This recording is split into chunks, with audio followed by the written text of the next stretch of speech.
après avoir décortiqué la liturgie assyrienne de l'ancienne Église de l'Orient, et de sa partie catholique, l'Église chaldéenne, donc nous arrivons maintenant... Alors on aurait pu parler aussi de l'office divin, de la spiritualité, de plein d'autres choses. On a vu que la liturgie de la messe, et finalement c'est ce qu'on va faire, je pense, avec les autres rites, les autres familles orientales, et découvrir comment chaque tradition célèbre la sainte liturgie de la messe, en fait.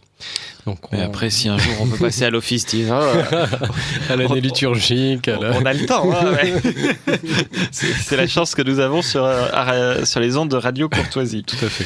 Alors donc là, l'église assyrienne et chaldéenne sont des églises issues d'une première division de l'Église lors du concile d'Éphèse, le troisième concile œcuménique. Et ensuite, comme on l'avait vu dans notre première série d'émissions, Église d'Orient, pourquoi autant de divisions, est arrivé le quatrième concile œcuménique, le concile de Chalcédoine, donc en 451, si ma mémoire est fidèle. Et suite à ce concile, il y a également eu de nombreuses divisions, soit politiques, soit théologiques, soit autres. Ethniques, oui, également. Pardon ? Ethniques également. Ethniques, et parfois même linguistiques. Voilà, c'est un facteur qui a joué, et on va le voir aujourd'hui avec l'église syriaque, bien sûr. Et donc, parmi ces églises qui sont nées des suites de Chalcédoine, il y a l'église syriaque qui va nous occuper au moins aujourd'hui, mais sûrement le mois prochain, n'est-ce pas ? Sans doute. Voilà. Alors, on va commencer, comme il se doit, par la fondation de cette église syriaque. Comment a-t-elle été fondée ? On l'avait abordé rapidement dans notre précédente série, mais je pense qu'il est nécessaire de préciser, et peut-être de s'y attarder un peu plus. Donc à Chalcédoine, en fait, les évêques se sont réunis pour condamner les théories d'un certain Eutychès qui voulait que dans le Christ, la nature humaine avait disparu, en fait, comme une goutte d'eau dans un océan face à la nature divine. Et cette position extrême et excessive était condamnable. Néanmoins, beaucoup de pères de l'Église en Orient ont eu peur que la théologie de Saint Cyril d'Alexandrie souffre de cette condamnation, en fait, parce que certaines formules de Saint Cyril pouvaient être interprétées également différemment de la définition donnée à Chalcédoine, de deux natures unies dans le Christ.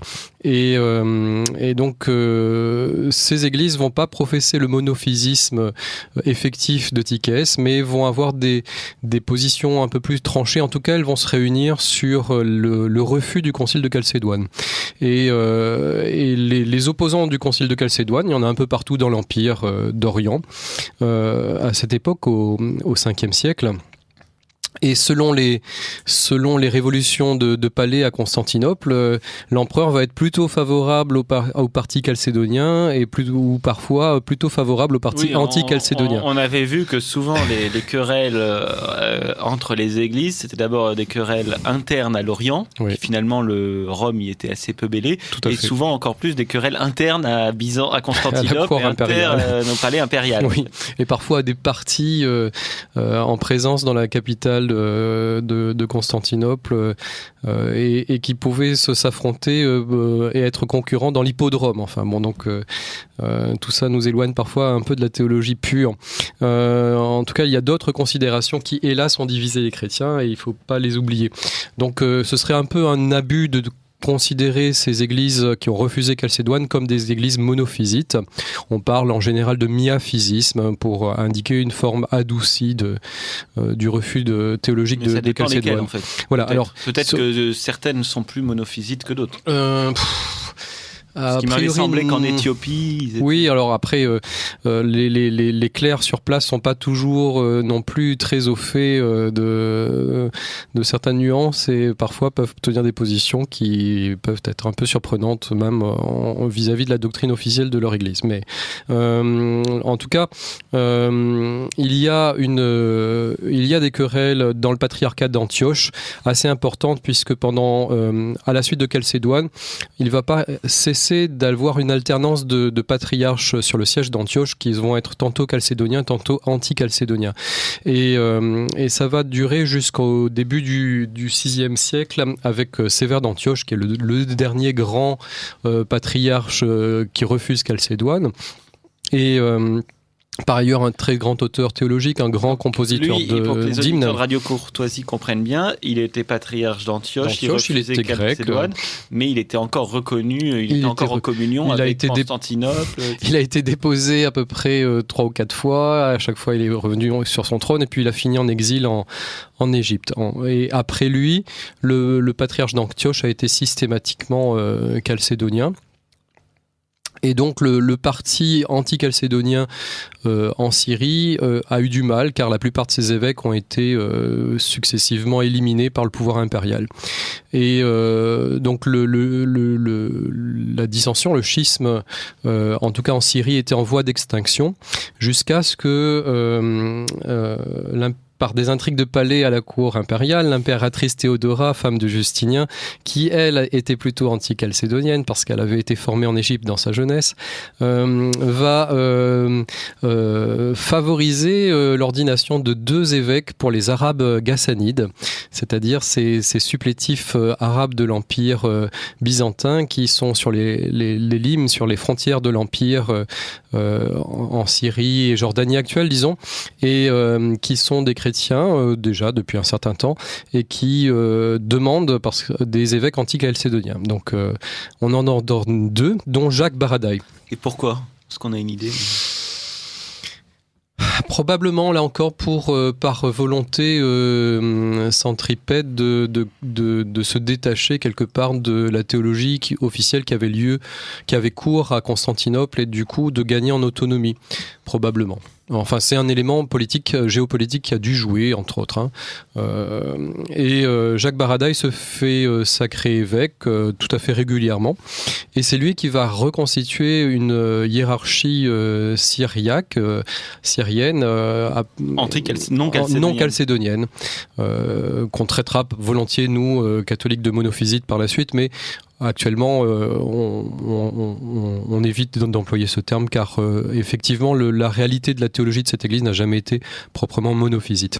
Jacques Baradaï va sillonner toute la Syrie et également l'Asie mineure, et va s'attacher à ordonner un évêque à chaque fois qu'il y avait un évêque en place. Donc c'est la première fois où on assiste à un dédoublement complet d'une hiérarchie ecclésiastique, ce qui choque beaucoup un peu les esprits quand même à l'époque.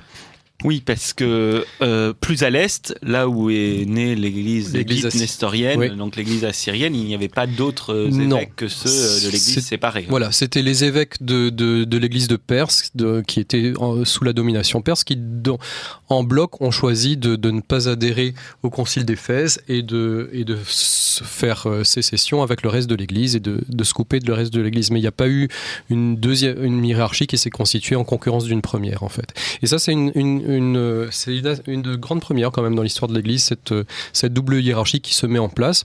Alors cette Église, on va la baptiser de jacobite à cause de Jacques Baradaï, son successeur. Et d'ailleurs, la date de 543, la date de l'ordination de Jacques Baradaï, est encore proposée par les descendants de cette Église actuelle comme date de fondation de leur Église, en fait.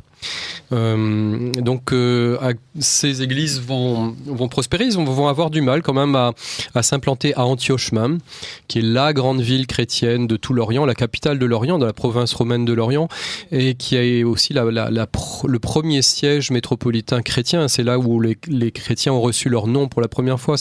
La ville a reçu la prédication de Barnabé, de Paul, de Pierre. Saint-Pierre a été évêque d'Antioche avant de devenir évêque de Rome. Le siège d'Antioche jouit d'une grande autorité, d'une grande prépondérance. Puisque il rayonne sur toute l'Asie, en fait. Oui.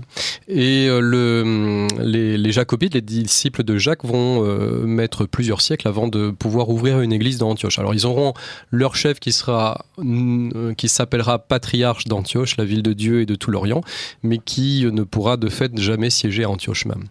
Le pouvoir impérial byzantin va garder le contrôle d'Antioche jusqu'à la conquête musulmane. Et, donc en fait, ils pourront s'installer à Antioche uniquement après la conquête musulmane. Oui, c'est bien ça. voilà. Ironie de l'histoire. Oui, d'ailleurs, en fait, comme cette église jacobite a été persécutée par le pouvoir impérial chalcédonien, évidemment, ils vont accueillir avec plutôt bienveillance les premiers musulmans et sans doute, alors bon, ça prête à controverse sur certains points, mais sans doute favoriser quand même l'implantation politique de l'islam en Syrie, en fait. Alors on dit parfois qu'ils auraient ouvert les portes de Damas, mais c'est très contesté là-bas. Voilà. Bon, on sait que le siège de Damas, enfin c'est une histoire qu'on raconte les couramment. Syriaques syriens le nient farouchement. Oui. Mais bon, c'est plausible en tout cas. Alors cette église d'Antioche, en fait, actuellement, elle est représentée dans diverses branches. Il y a bien sûr l'église qui s'intitule syriaque orthodoxe. Alors, ce terme d'orthodoxe est un peu problématique parce que, évidemment, eux pensent avoir la vraie foi, orthodoxa, la vraie foi, et donc dénient ce terme à tout le reste de la chrétienté, y compris les Grecs et les Russes. Et c'est vrai que beaucoup de fidèles associent quand même mentalement maintenant l'orthodoxie syriaque à l'orthodoxie grecque, alors que ça n'a rien à voir au niveau canonique, au niveau historique. Le nombre de conciles reconnus de part et d'autre n'est absolument pas le même, et ainsi de suite. Donc en tout cas, cette église... justement, la cause de la division, c'était bien une querelle entre les Syriaques et les Grecs, en fait, et Constantinople. Tout à fait. Cette église syriaque orthodoxe est gouvernée depuis 2014 par Ignace Ephraim de Karim, qui réside à Damas. Le patriarcat s'est un peu déplacé au cours des siècles. Il a longtemps été dans le Tour Abdin, c'est-à-dire cette belle région au nord de l'Euphrate, dans les confins de la Syrie et de la Turquie actuelle. Et voilà, alors il s'appelle Ignace, comme tous les patriarches de cette église depuis le XVe siècle, en souvenir de saint Ignace d'Antioche, qui était un des tout premiers évêques successeurs de saint Pierre, et qui est le grand martyr au début du second siècle, qui a laissé une admirable correspondance lorsqu'il est conduit à Rome pour être dévoré par les lions. Et il écrit aux différentes églises sur sa route pour leur donner des conseils spirituels. Ces lettres sont admirables. Si vous avez l'occasion de les lire, n'hésitez pas. C'est sans doute un sommet de la littérature patristique. Donc, c'est une des grandes figures du patriarcat d'Antioche, saint Ignace d'Antioche, bien sûr. Alors, donc, qui est en résidence à Damas, et voilà. Sa cathédrale, c'est la cathédrale Saint-Georges, donc dans la rue de Bab Touma, la porte de Thomas. Donc, il y a toute une enfilade d'églises, de cathédrales qui sont là. Donc, il est juste à côté de l'église des franciscains et de la cathédrale maronite, et à 2 pas de l'église chaldéenne. Alors, vous voyez, il y a une forte concentration. Il est un peu contesté en ce moment. Je ne sais pas si on peut Non, c'est terminé. C'est fini. Ça s'est réglé, mais je pense que ça avait assez peu d'intérêt. Oui, les évêques ont été un peu susceptibles sur certains points de détail. Mais en tout cas... ça a été réglé par la Vox Populi. C'est difficile de savoir sur combien de troupes il règne exactement. Certains chiffres donnent 4 500 000 fidèles dans le monde. Dont une grande majorité en Inde. En Inde, voilà. C'est en tout cas, selon lui, moi, quand je m'entretiens avec lui, c'est à peu près le chiffre qu'il donne, mais il dit là-dessus, il y en a peut-être 3 millions en Inde. Oui, 3 500 000, j'avais lu. Et en fait, cette église d'Inde, elle n'a pas été le fruit de l'évangélisation de l'église syriaque, mais on en a parlé déjà. Saint Thomas est allé en Inde, et l'église qu'il a fondée là-bas, dans le sud de l'Inde, s'est rattachée à celle que Saint Thomas avait fondée en Mésopotamie, c'est-à-dire à l'église syrienne orientale, celle de l'Orient, les Assyro-Chaldéens actuels. Le drame, c'est que lorsque les Portugais ont découvert ces chrétiens au XVIe siècle, ils ont été d'une part enthousiasmés de trouver des chrétiens en Inde, et d'autre part ils ont cherché absolument à les latiniser à outrance, et ça n'a évidemment pas été très bien accepté sur place. Donc la liturgie a été modifié pour adopter le maximum de coutumes latines. Et par réaction, une partie de ses fidèles de tradition syriaque orientale s'est détournée de l'Église catholique et a refusé la latinisation et s'est raccrochée de façon tout à fait surprenante à l'autre tradition syriaque, celle de l'Occident, celle d'Antioche, et non plus celle de Bagdad. Est-ce qu'on sait pourquoi ils ne sont pas rattachés à leur tradition d'origine? C'est trop faible, peut-être? Oui, enfin, les contacts n'ont pas dû se faire avec le patriarcat assyrien. C'est un peu étonnant, effectivement, d'autant que théologiquement, on s'est passé, je schématise bien sûr, mais du nestorianisme à l'hérésie totalement inverse, le monophysisme. Enfin, ni les uns ni les autres étaient totalement nestoriens et totalement monophysites, mais c'était quand même des tendances. Et on passe d'une lecture de la christologie à une autre, et toutes les deux sont radicalement différentes. Bon, en tout cas, cette église s'est constituée en Inde. Elle est autonome. Son titulaire a repris le titre de Mafrian, qui était un titre médiéval de l'Église syriaque orthodoxe, qui au départ désignait un métropolite qui était autonome et qui avait la main sur les diocèses dans l'Irak et la Perse actuelle, en fait, et l'Iran actuel. Et donc ça reconnaît en fait une certaine autonomie. Et malheureusement, cette église s'est elle-même subdivisée. Donc il existe un schisme en son sein, et il existe une autre église qui s'intitule Malankar orthodoxe, 1 million de fidèles, qui a rompu avec Antioche en 1975 pour proclamer son indépendance totale. Mais il me semble qu'il y a des discussions en cours pour le rattachement avec les Syro-Malankar officiels, non? Alors il y a d'autres scissions, des petites églises syriaques qui, elles, se sont détachées du patriarcat officiel pour se rattacher à l'église Malankar qui a fait sécession en Inde. Bon. Mais c'est des groupes assez insignifiants. En tout cas, disons que... Je sais que depuis son élection, le patriarche Afram s'est rendu, en fait, dans les mois qui ont suivi son élection, a fait un long voyage en Inde de plus de 3 semaines, où il allait à la rencontre vraiment de toutes les communautés. Alors, il m'avait montré son livre... Le livre souvenir du voyage, c'était incroyable de voir les foules qu'il y avait. Hein. C'est vrai que les Indiens sont populeux. Et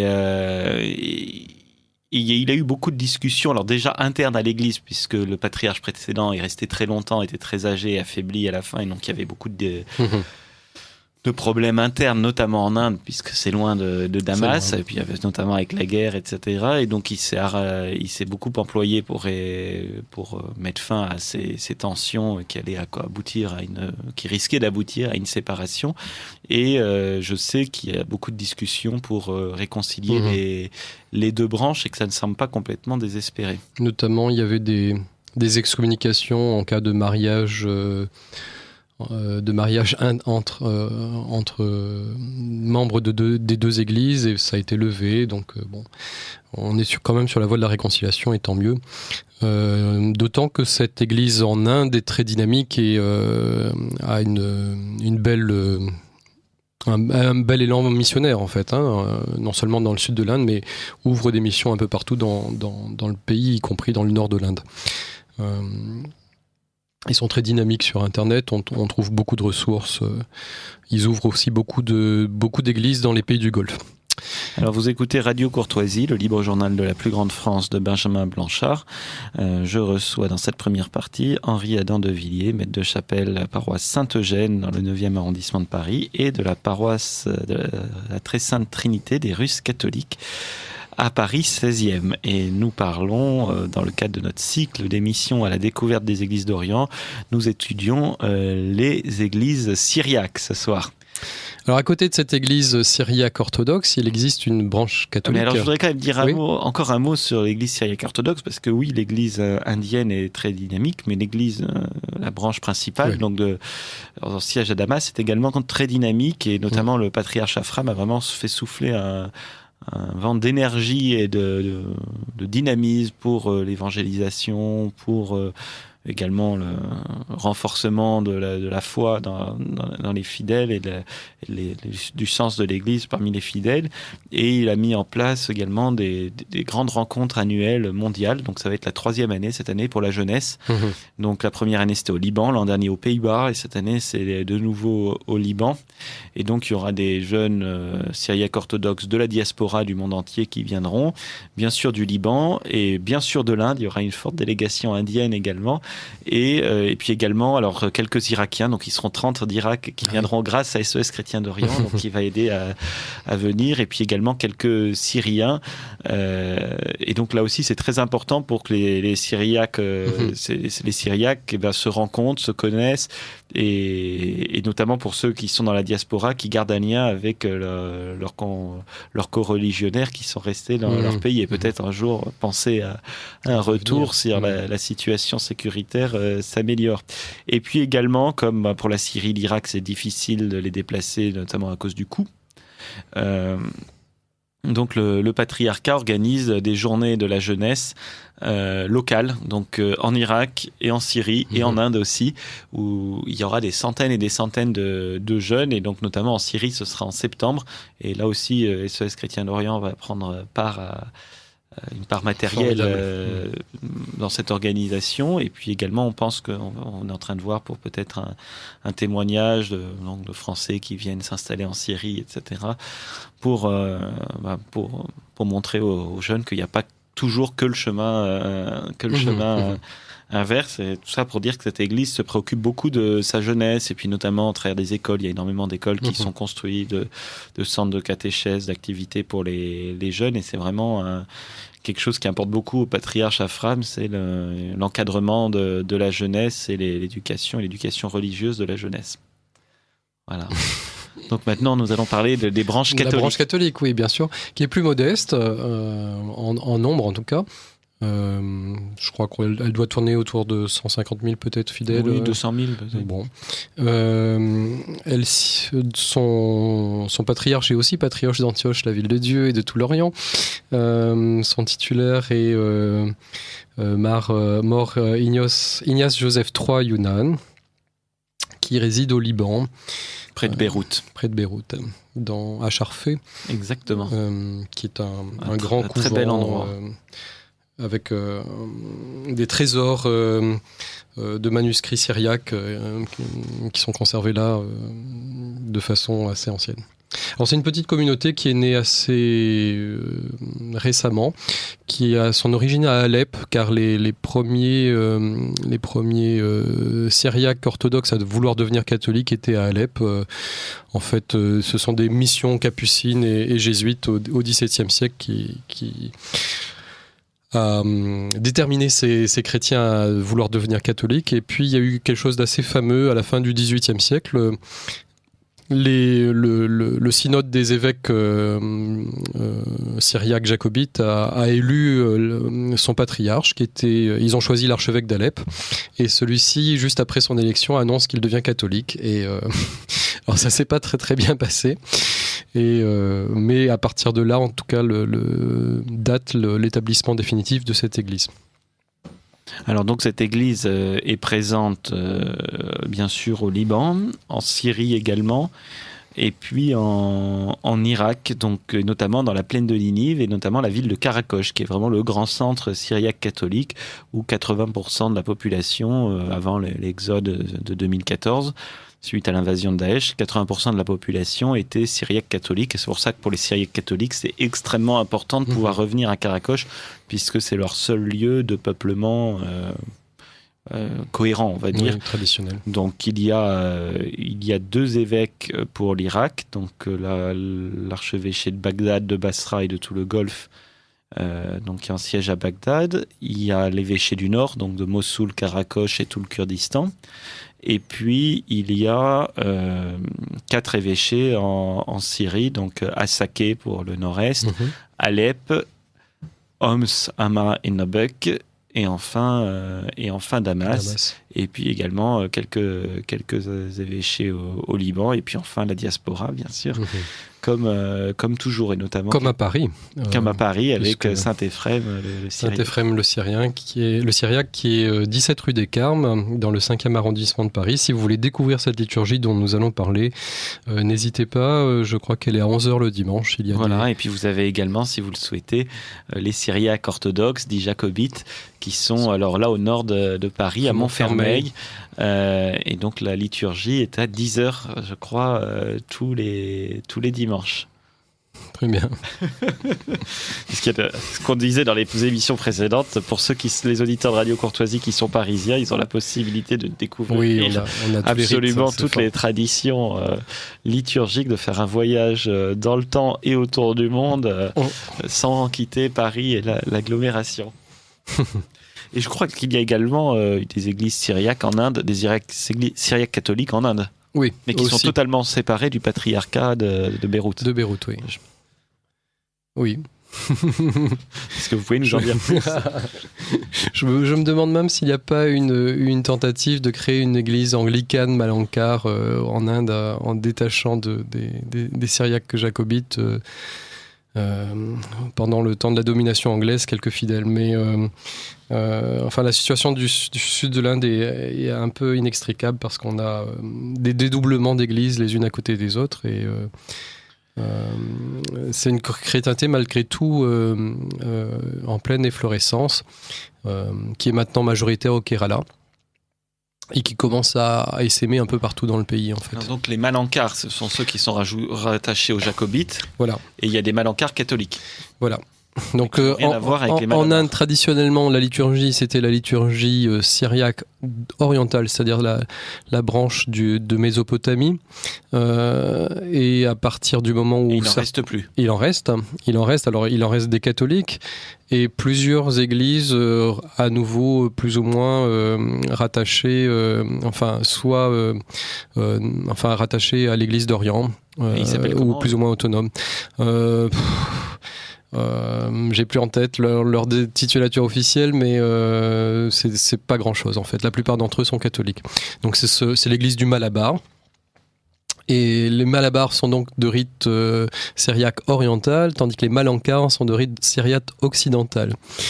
Et on a parlé la fois précédente de la liturgie syriaque orientale et nous voyons aujourd'hui, à partir d'aujourd'hui, la liturgie syriaque occidentale. La frontière historique est une frontière linguistique plus ou moins marquée par l'Euphrate, c'est-à-dire qu'à l'est de l'Euphrate, on prononçait plutôt en vocalisant A certains mots et O à partir de l'Occident en fait. Donc la plaine de Syrie, voilà. Édesse étant un peu à cheval entre les deux.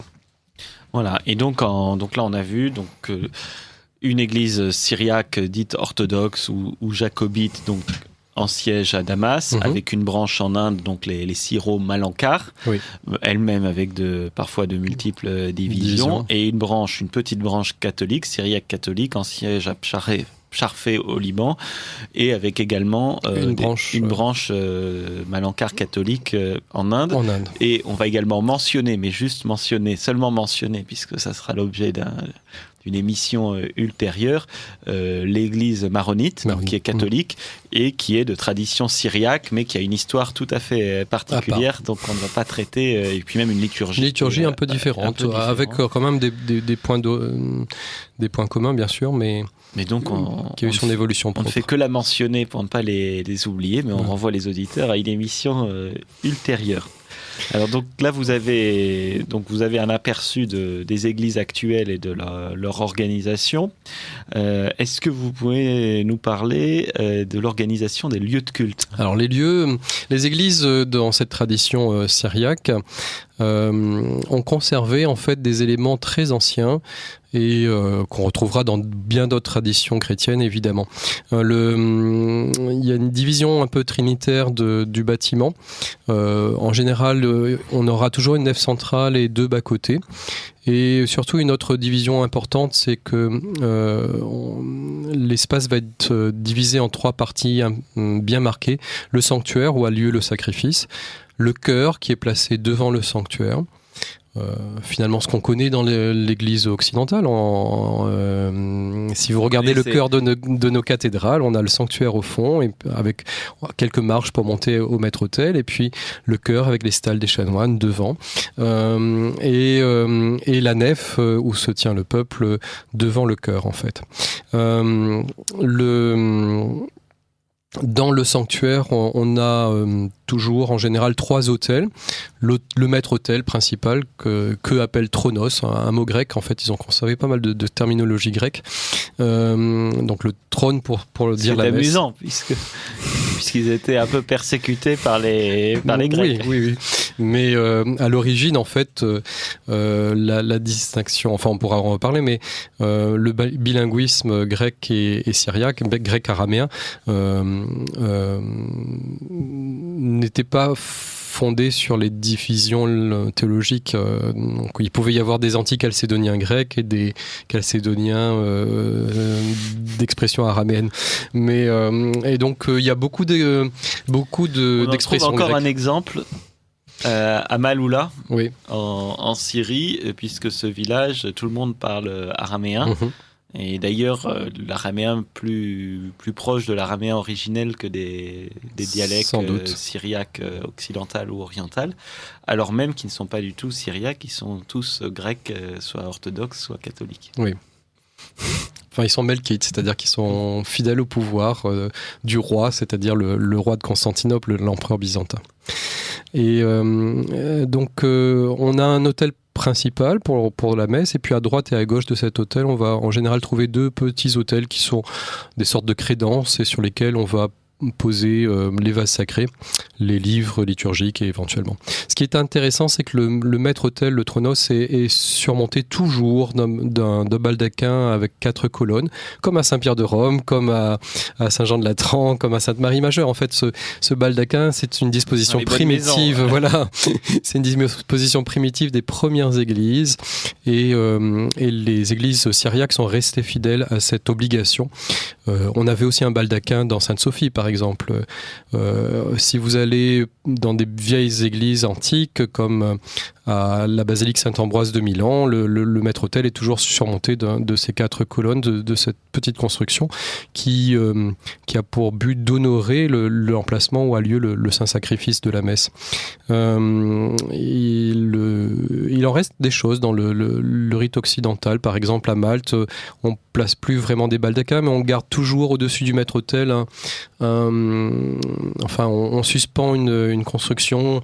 Il n'y a plus les colonnes, mais il y a juste le haut du baldaquin, en quelque sorte, au-dessus de l'autel. Tiens, comment ? il est suspendu par une corde depuis le haut de la nef, du toit de l'église. Alors, il y a également un rideau. Il y a le rideau, voilà, j'y venais. Le voile du sanctuaire, le voile du temple de Jérusalem, et que les chrétiens ont transposé dans leurs églises très tôt, semble-t-il, et qui est un élément permanent de toutes les traditions. On l'a perdu en Occident, pas forcément il y a si longtemps. À Paris, on avait encore des rideaux dans les sanctuaires en carême jusqu'à la fin du 19e siècle, en 1861. C'était pas si ancien que ça. Ils ont complètement disparu de nos jours, mais en tout cas, dans les églises orientales, on a toujours un rideau. Il a été également perdu à Byzance, dans le rite byzantin, puisqu'il a été remplacé par l'iconostase. Non, parce que, Benjamin, si vous regardez bien, il y a toujours un rideau sur l'iconostase. En fait, l'iconostase n'est jamais qu'une tringle à rideau, j'exagère, mais en fait, c'est le bâti qui a pris une dimension beaucoup plus importante, parce qu'on a posé des icônes dessus, mais il est là surtout pour soutenir le rideau, en fait. Et donc, on a toujours ce rideau, c'est le voile, et finalement, il est devenu accessoire dans la tradition byzantine. Enfin, sa dimension a été réduite, mais il est encore bien présent dans les églises monophysites, entre guillemets. Donc, dans la tradition syriaque, on le retrouvera dans la tradition arménienne, bien sûr, chez les Coptes, chez les Éthiopiens, et voilà. Et autrefois, également aussi chez les Syriaques orientaux, les Assyro-Chaldéens, même si ceux-ci ont tendance à un peu l'oublier et à le faire disparaître de nos jours. Bon. Alors, à Erbil, dans la liturgie de l'église assyrienne, il y avait un rideau. Oui. Je m'étais rendu une fois et je me souviens c'est normal, de la présence du rideau. Donc dans les dernières réformes liturgiques, on a bien insisté sur la nécessaire présence du rideau. C'est le voile qui permet également de faire une séparation. Dans la symbolique des pères de l'Église, ça nous montre également le ciel, en fait. Et alors, est-ce que vous pouvez nous dire quelques mots sur l'habillement également ? Il est très étrange, en fait, parce que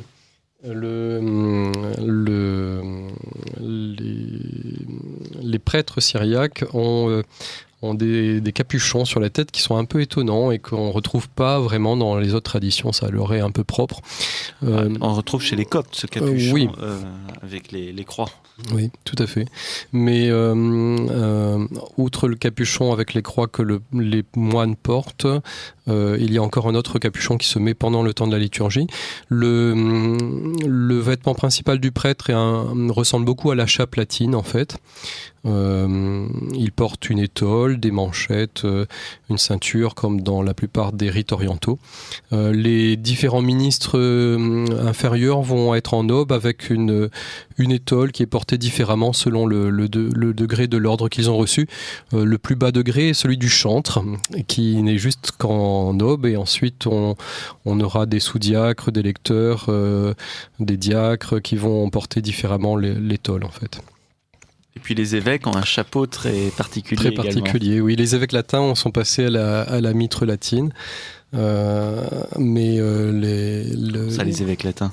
Les évêques catholiques, oui. Syriaques catholiques ont adopté quelques aspects du rite latin, entre autres la mitre latine. Mais les évêques... la liturgie pontificale jacobite, syriaque, est très belle, très étonnante, en fait. Le trône de l'évêque est placé sur le côté, à gauche, et avant le rideau. Avant le rideau, oui. Et donc le chapeau des évêques syriaques orthodoxes, quelque chose de rond, comme un chapeau d'un vizir, on va dire. Un turban, en fait. Voilà, un turban, mais avec pointu. Un turban pointu, et d'ailleurs, chez les maronites, c'est le même, mais coupé. Donc, qui est plat, au lieu d'être pointu, il se termine par un plateau, et c'est de couleur noire. Alors, dans la nef, en général, les hommes se mettent devant et les femmes à l'arrière de la nef. Et puis on utilise encore uniquement au fait un élément qu'on avait déjà envisagé lorsqu'on avait vu la liturgie chaldéenne, c'est le béma, c'est cette espèce d'estrade mais qui a tendance un peu à disparaître, mais qui est un élément très important et très primitif puisqu'il provient des toutes premières communautés chrétiennes. Et une partie de la liturgie, les jours de fête, se fait sur cette estrade qui est en avant dans la nef, en fait. Alors, donc là, on a vu un peu comment s'organiser l'espace liturgique. Voilà. Alors, maintenant, on va aborder un peu l'histoire de la liturgie au patriarcat d'Antioche. Oui. C'est une histoire très intéressante, un peu mystérieuse, parce qu'on n'a pas de documents toujours très anciens. Enfin, on en a des anciens, mais... il y a un fossé assez important entre les premiers témoignages du IVe siècle et puis les manuscrits qui vont être plus tardifs et de l'époque médiévale. En tout cas, les jacobites, les disciples de Jacques Baradaï, lorsqu'ils vont être organisés en église, vont garder le rite qui était en usage dans le patriarcat d'Antioche. Tout simplement, il n'y a pas de différence liturgique entre les Chalcédoniens et les non-Chalcédoniens au départ. Et donc, ils vont utiliser la liturgie d'Antioche. Et cette liturgie, en fait, elle est majoritairement la liturgie de Jérusalem. Le rite de Jérusalem, semble-t-il, a colonisé l'usage du patriarcat d'Antioche. Et c'est ce qu'on appelle la liturgie de Saint Jacques, frère du Seigneur, un premier évêque de Jérusalem. On lui doit le patronage de ce rite. Et cette liturgie de Saint Jacques a existé en grec aussi bien qu'en syriaque. En grec, actuellement, elle n'est plus célébrée que quelques fois dans l'année à Jérusalem et dans l'île de Xanthe. Les Russes essaient de la remettre un peu à l'honneur là, mais ça a été la liturgie ordinaire des églises de Jérusalem et d'Antioche jusqu'aux croisades. La liturgie de Saint-Jacques a été abandonnée par les patriarcats grecs de Jérusalem et d'Antioche, en effet, au moment des croisades, où ils ont accueilli l'usage de Constantinople, en fait. Mais au départ, il faut bien imaginer que ces églises grecques d'Antioche et de Jérusalem ne célébraient pas la même liturgie que le rite byzantin de Constantinople. Byzantine unifiée. Elle s'est unifiée pendant le Moyen-Âge, en fait. Là encore, on critique le centralisme romain, mais en fait, Constantinople a eu aussi son propre centralisme parmi les orthodoxes au sens grec. Dans la partie orientale de l'Empire. Et voilà, tout à fait. Alors donc, cette liturgie d'Antioche a subsisté dans l'église séparée jacobite. Voilà. Où c'est la liturgie ordinaire de la messe. Et est-ce qu'il n'y a qu'une seule liturgie ou il y a plusieurs comme alors on avait vu chez les Byzantins chez les Byzantins, il y a la liturgie de Saint Jean Chrysostome, de Saint Basile, et puis aussi de Saint Grégoire le Grand. Et on avait vu chez les Chaldéens qu'il y avait également 3 liturgies, celle d'Adaï et Marie, celle de Théodore de Mopsueste, et puis celle de Nestorius, patriarche de Jérusalem. Marie, qui est la plus ancienne. Et alors là, chez les Jacobites, il y a eu jusqu'à 82 liturgies différentes, 82 anaphores. Alors toutes ne sont plus en usage, mais beaucoup sont en berne désuétude. Et toutes à peu près de la même période ou manifestement, longtemps. La plus ancienne est bien celle de Saint-Jacques, qui est toujours utilisée en principe pour les dimanches et fêtes. Donc celle du VIe siècle. Celle du VIe siècle, mais en fait, on montre assez facilement qu'elle était employée bien avant.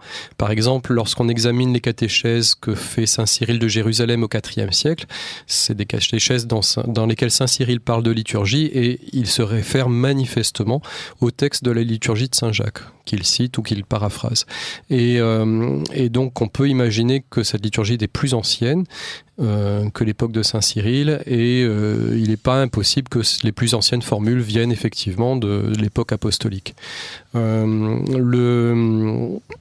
Donc 82 anaphores. Les catholiques de rite syriaque utilisent beaucoup moins, ils en utilisent une dizaine en général. Celle de Saint Jean, parce qu'elle est beaucoup plus courte et donc elle abrège notablement la liturgie de Saint Jacques qui est très très longue. Celle de Saint Jean Chrysostome, une version de Saint Jean Chrysostome qui n'a rien à voir avec la Saint Jean Chrysostome grecque en hiver, une liturgie de Saint Xiste en été, il y a une liturgie attribuée à Saint Eustate d'Antioche, une liturgie des saints apôtres, etc. Alors ça c'est chez les catholiques, et chez les orthodoxes, combien en reste-t-il sur les 80 qui sont à peu près en usage? Eh bien, c'est variable en fait, parce que souvent ces liturgies sont éditées sous forme de fascicules, et en fait souvent le prêtre choisit un peu celle qu'il a envie de prendre. En fait, les règles d'emploi ne sont pas totalement figées. On peut aller jusqu'à une quarantaine de liturgies en usage encore, ce qui est beaucoup en fait. Quand même, globalement, le schéma de la messe reste le même. Et ce qui va varier, c'est à partir de la fin de l'offertoire jusqu'à la communion. Grosso modo, le canon au sens romain, l'anaphore, la prière eucharistique pour employer la terminologie moderne. C'est ce qui va changer. Donc là, c'est une grande richesse. Sans doute qu'elle témoigne aussi d'une époque où on avait encore la possibilité d'improviser quelque part les prières liturgiques. Et c'est sans doute la cristallisation de plusieurs... Ça nécessitait une certaine connaissance. Oui, quand même. Autour d'un schéma directeur. Et on a la cristallisation sans doute de plusieurs traditions. Il semblerait quand même que celle de Saint-Jacques soit la plus ancienne et que les autres ont été établis postérieurement, au cours entre le 6e et le 12e siècle. Alors depuis, est-ce qu'il y a eu des réformes d'importance dans la liturgie syriaque? Pas à ma connaissance. On n'a pas ce qu'on a vu chez les Chaldéens. Il y a des usages qui se sont introduits. Alors évidemment, chez les catholiques jacobites, les catholiques syriaques, on a tendance à prendre quelques usages latins, de plus en plus. Retourner les autels. Voilà. Absence de rideau. Absence de rideau. Plus anciennement, on n'utilisait plus l'éponge. L'éponge liturgique servait à purifier le calice, sert toujours à purifier le calice chez les jacobites et du coup c'est remplacé par un purificatoire chez les latins, enfin chez les catholiques, pardon. Alors déjà que beaucoup font l'erreur.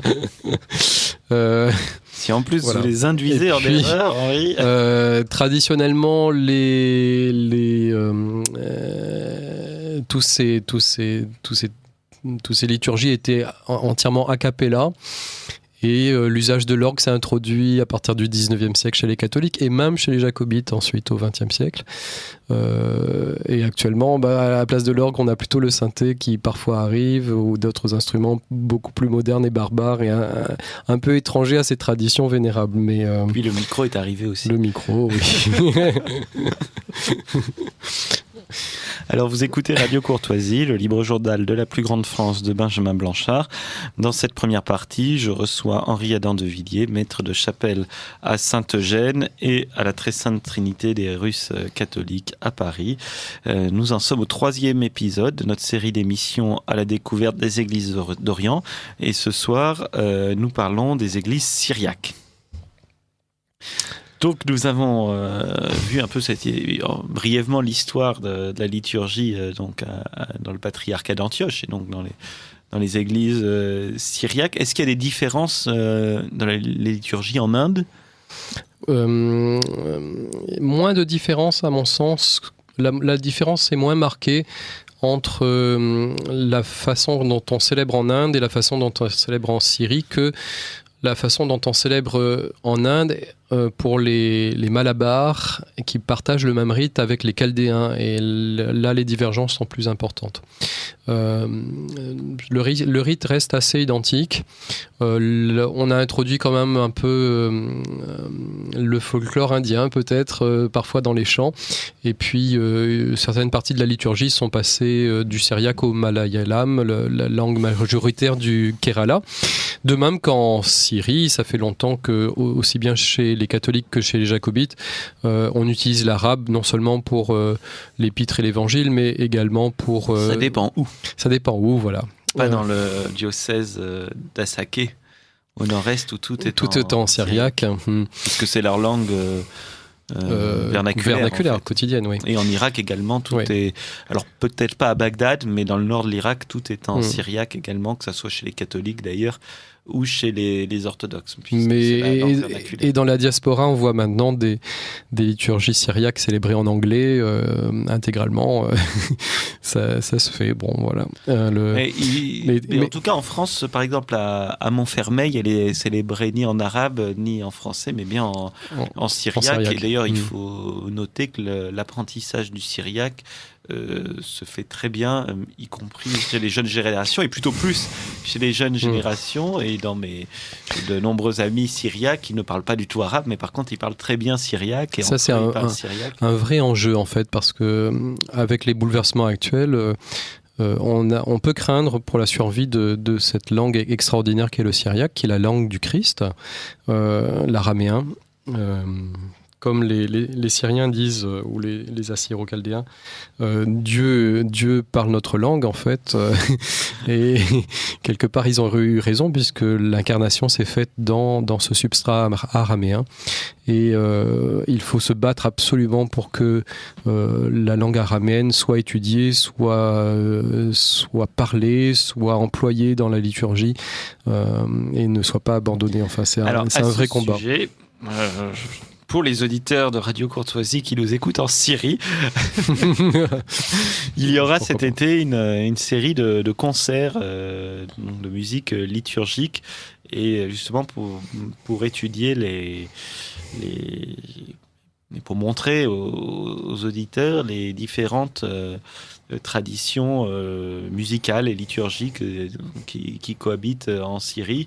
Et donc sur un même thème, je crois, il y aura à la fois du chant arménien, du chant byzantin, du chant syriaque, etc. Et donc on fera ça à travers toute la Syrie, et sûrement on produira un CD, un disque ensuite qu'on pourra écouter ici à Radio Courtoisie, et sûrement qu'on l'aura sur notre boutique de SOS Chrétien d'Orient. Donc voilà un des projets justement de mise en valeur des des différentes traditions musicales. Bon, on peut parler de musique justement, allons-y. Parce que pour les musicologues, je pense, le chant syriaque est d'un grand intérêt. En effet, le chant liturgique est organisé en Syrie selon le système des 8 tons, on appelle ça l'octoèque. 8 tons qu'on va retrouver dans la liturgie byzantine et surtout également dans la liturgie occidentale. Vous connaissez le chant grégorien, il est organisé lui aussi en 8 tons. Et probablement que l'origine des 8 tons est à chercher à Antioche, peut-être dès le IVe siècle. Et ce sont 8 modes d'exécution dans lequel les rapports entre les notes principales de chaque mode sont régis. C'est une richesse harmonique beaucoup plus importante que la musique moderne, qui ne connaît que 2 modes, le mode majeur et mineur. Là, on a des constructions modales plus fines, plus intéressantes. Bon, je rentre pas dans le détail, mais on pourrait en parler pendant des heures. Et je pense que quelqu'un qui voudrait s'intéresser aux origines du chant grégorien devrait sans doute s'intéresser à la modalité syriaque, car évidemment, on pourrait retracer des parentés.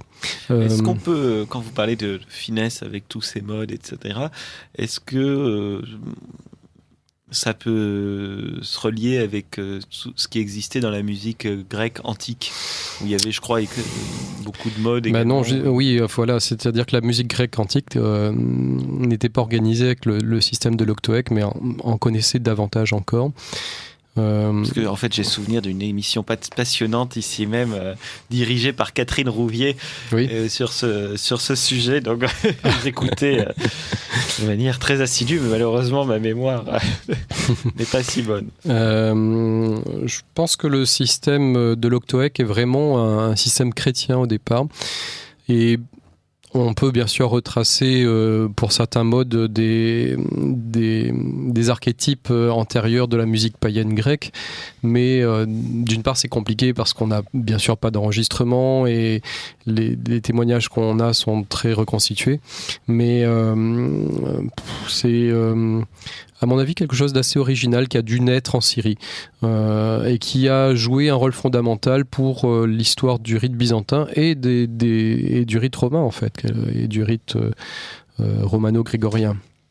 La plupart des chants dans la liturgie syriaque peut être chanté selon les 8 modes. Et le choix de tel mode ou de tel mode n'est pas lié au hasard, n'est pas un fruit du hasard, mais est déterminé par la liturgie.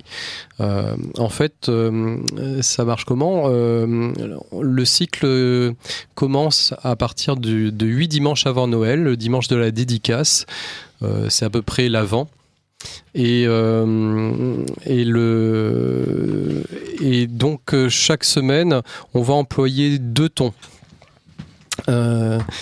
La première semaine, on va employer le premier ton, le premier mode, et puis on va utiliser également son mode plagal. Alors, ceux qui connaissent le chant grégorien savent que les 8 modes ecclésiastiques, aussi bien en Orient qu'en Occident, se dédoublent, enfin sont groupés par paires plus exactement. On a un mode hautante et un mode plagal. Alors, simplement, on va dire que dans un couple hautante-plagal, les 2 tons procèdent la même tonique, la note de base, la fondamentale sur laquelle tout se construit est la même. Par exemple, le mode de Ré, premier ton et deuxième ton grégorien.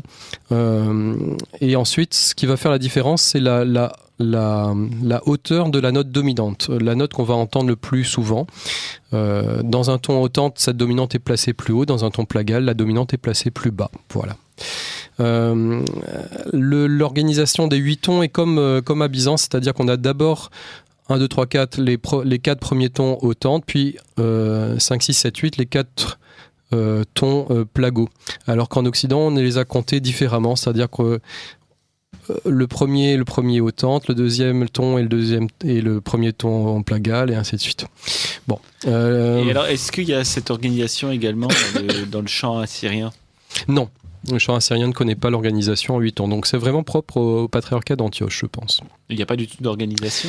Non, il y a, on semble-t-il, 3 modes dans le chant assyro-chaldéen, comme en Éthiopie du reste, et c'est sans doute un stade plus archaïque de l'organisation du chant ecclésiastique.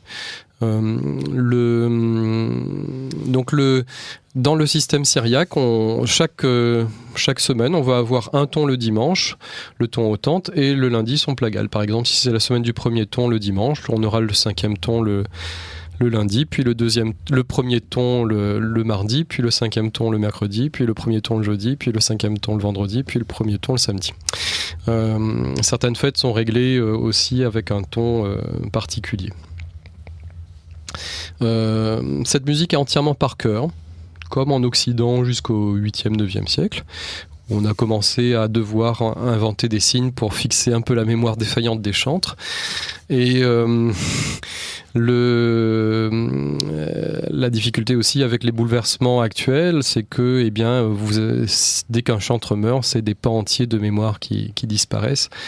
Parce qu'il n'y a toujours pas d'écriture. Pas de notation. Et la notation moderne qu'on emploie, souvent, est impropre à noter précisément l'ornementation, en fait, qui est souvent très fine. Heureusement, on a les enregistrements, on a des moyens modernes, et j'ai pu voir avant l'émission que on retrouvait la plupart de ces chants désormais sur des applications, sur smartphone. Les Syriaques se sont commencés sur téléphone intelligent, voilà. Pardon. Et la plupart des Syriaques commencent à s'organiser et à mettre des ressources en ligne très importantes pour que les chantres se forment aussi un peu par eux-mêmes. Est-ce qu'il y a une école, un centre de formation pour les chantres? Je crois qu'il doit en exister. Il me semble que Alep, au séminaire de Sinaya. Oui. Il y a plusieurs écoles qui cohabitaient, en fait. On disait que par exemple le chant de Tikrit était très différent de celui de Mardin.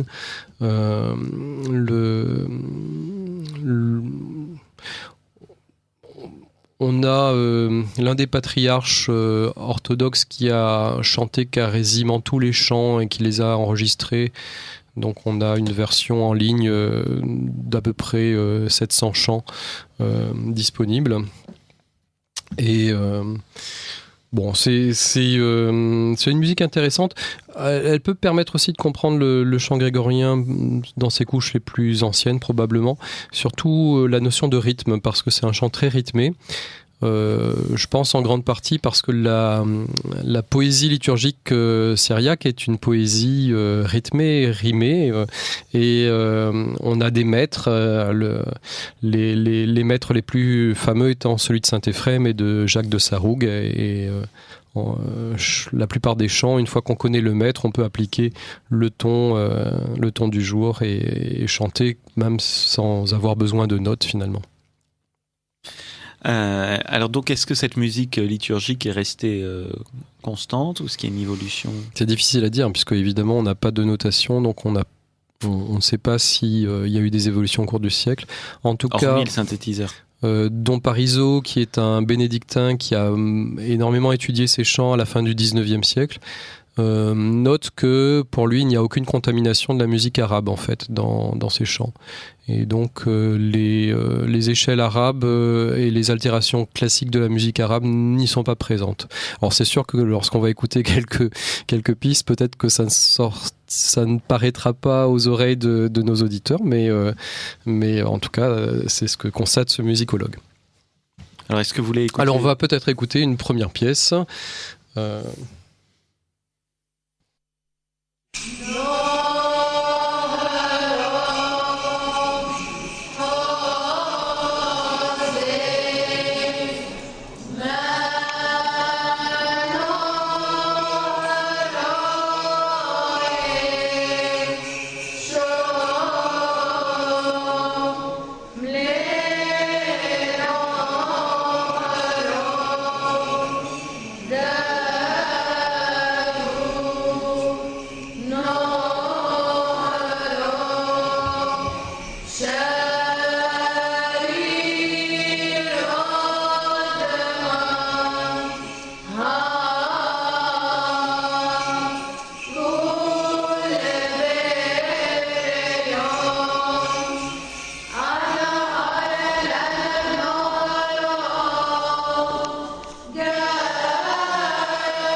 Vous écoutez Radio Courtoisie, le libre journal de Benjamin Blanchard, et nous sommes en train de découvrir l'église syriaque et plus particulièrement la musique liturgique syriaque avec Henri Adam de Villiers. Alors dites-nous, Henri... on découvre en même temps la messe puisque ça y est, la messe démarre et c'est le saint sacrifice en syriaque et ce que nous venons d'entendre est la première pièce invariable que chante le chœur pendant que le prêtre prépare les offrandes du pain et du vin avant que la messe vraiment ne démarre. Je vais en lire le texte en français. En ta lumière, nous voyons la lumière. Jésus, tout de lumière. Tu es la lumière véritable qui éclaire toute créature. Éclaire-nous, ô splendeur du Père céleste. Ô pur et saint qui habite dans les demeures de lumière, éloigne de nous les passions mauvaises et donne-nous qu'avec la pureté du cœur, nous œuvrons pour la justice. Pendant ce temps, le prêtre va donc faire un premier service qu'on appelle le service de Melchisédek. Il va tout simplement préparer les oblats du pain et du vin, un peu comme le fait le prêtre byzantin qui prépare également les prosphores, les offrandes avant que la messe démarre, comme le fait le font à l'offertoire. Voilà. Et ce que fait par exemple le prêtre dominicain également avant la messe, la préparation du calice. C'est une évolution puisque la préparation des oblats a toujours été à l'offertoire dans à peu près tous les rites. Certains rites ont choisi plus tard de le déplacer avant la messe par souci de simplicité. Quand vous dites plus tard, c'est-à-dire très tard, c'est-à-dire 6e siècle à peu près, et à partir du 6e siècle, probablement au moment où les catéchumènes n'existent plus. Donc autrefois les catéchumènes ne pouvaient qu'assister qu'à la première partie de la messe et étaient chassés au moment de l'offertoire. À partir du moment où on n'a plus de catéchumènes, on peut faire la préparation des offrandes avant la messe. Parce que tout le monde est baptisé. Tout le monde est baptisé, voilà. À la naissance. À la naissance. Et en Syrie, c'est à peu près sûr à partir du 6e siècle. Ça ne l'est plus. Ça n'est plus. Malheureusement. Alors on va peut-être écouter le même chant une deuxième fois, une deuxième version. Là on a entendu une paroisse syriaque jacobite, la paroisse de Bruxelles. Et c'est un autre enregistrement. Alors c'est intéressant pour voir l'usage de l'orgue chez les jacobites. Et là nous sommes à Istanbul, à Constantinople. Et c'est la même liturgie qui est enregistrée. Le chant est légèrement différent, mais substantiellement le même.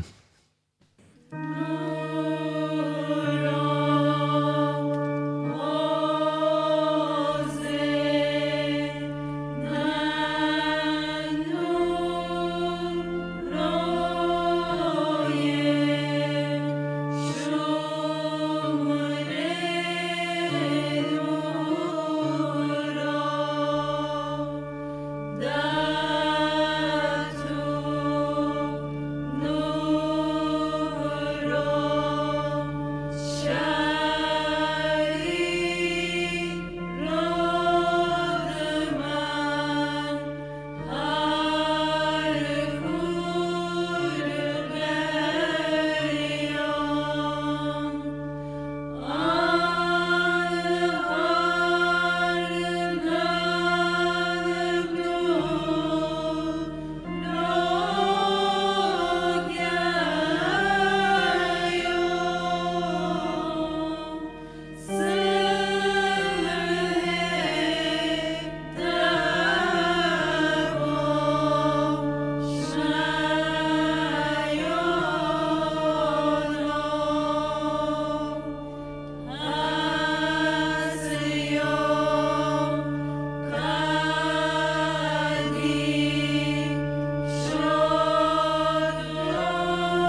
Alors Henri Adam de Villiers, rappelez-nous quel est ce chant que nous venons d'entendre. Donc c'est le premier chant que chante le chœur au début de la messe syriaque, qui est toujours le même. Donc, y compris chez les catholiques, il est resté. Tout à fait. Où on loue le Christ comme lumière.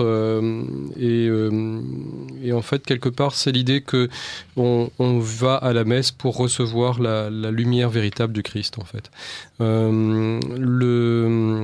Ça a lieu pendant la préparation du prêtre avant la messe, ce qu'on pourrait qualifier de prière au bas de l'autel quelque part. Enfin, ça consiste à la fois en la préparation des oblats, l'habillement du prêtre qui arrive au début sans être vêtu de ses habits sacerdotaux et qui s'habille progressivement pendant ces prières préparatoires. Alors là, la particularité par rapport au chant précédent, c'est que donc celui-ci est accompagné de l'orgue. Un chant un peu moderne, oui. Réalisé. Et donc un accompagnement très frustre. Dans une paroisse d'Istanbul. Voilà. À la cathédrale d'Istanbul, la cathédrale syriaque orthodoxe d'Istanbul, et c'est un enregistrement de 2002. Et le précédent était enregistré à la cathédrale de Bruxelles. Saint-Georges de Bruxelles en 2014. Voilà. Donc ensuite, la liturgie, la messe à proprement parler, le Saint-Sacrifice va commencer, mais on a encore une autre hymne qui est elle aussi fixe, qui est très belle, dont on va entendre juste la première strophe.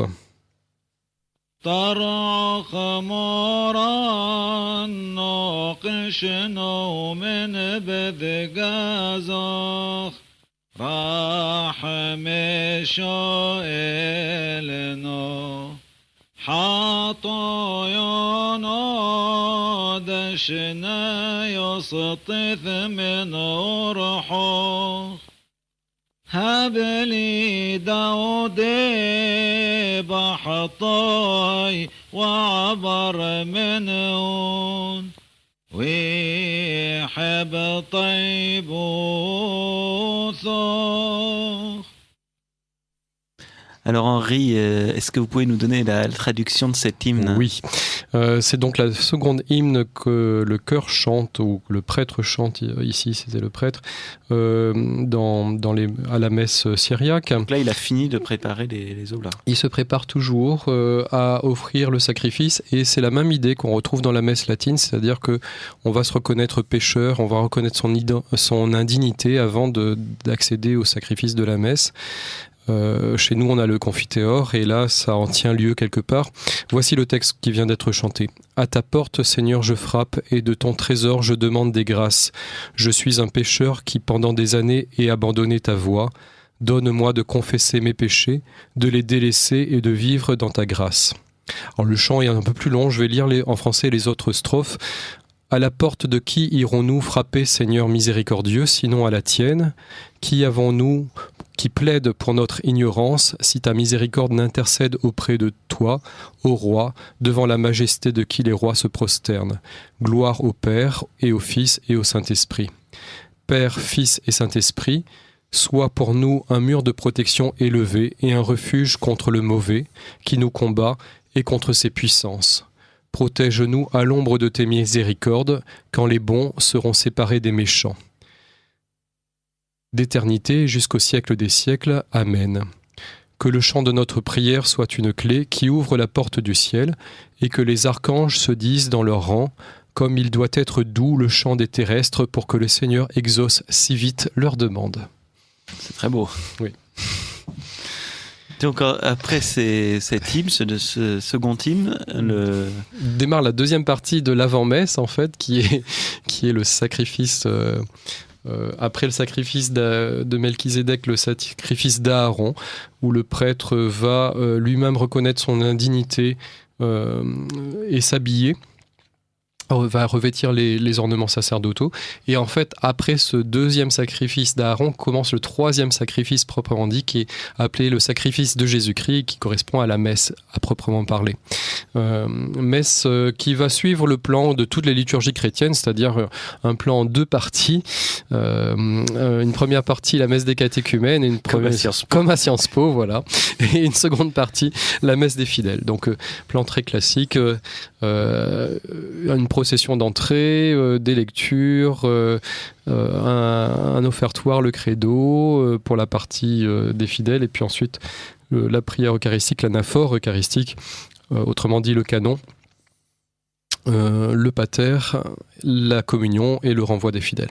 Et alors, comme je l'avais dit le mois dernier, en dépit des sonorités différentes, des habits différents, de la langue, des langues différentes, en fait, on voit bien que la structure de la messe est toujours la même dans toutes les églises, quand bien même elles sont séparées de la branche principale depuis plusieurs siècles, voire millénaires. Et c'est vraiment très important, parce que le credo est le même pour tous, et la structure de la liturgie est la même, ce qui montre bien qu'on partage pratiquement complètement la même foi.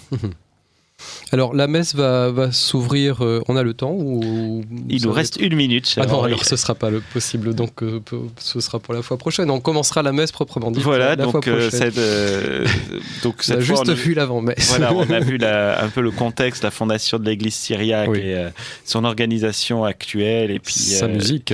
Et sa musique. Et puis donc là, on a évoqué les préparatifs de la messe, et donc dans 4 semaines, nous nous retrouverons pour développer la liturgie syriaque plus en détail. Chers auditeurs, merci de nous avoir suivis, et on se retrouve dans quelques minutes pour la seconde partie de cette émission.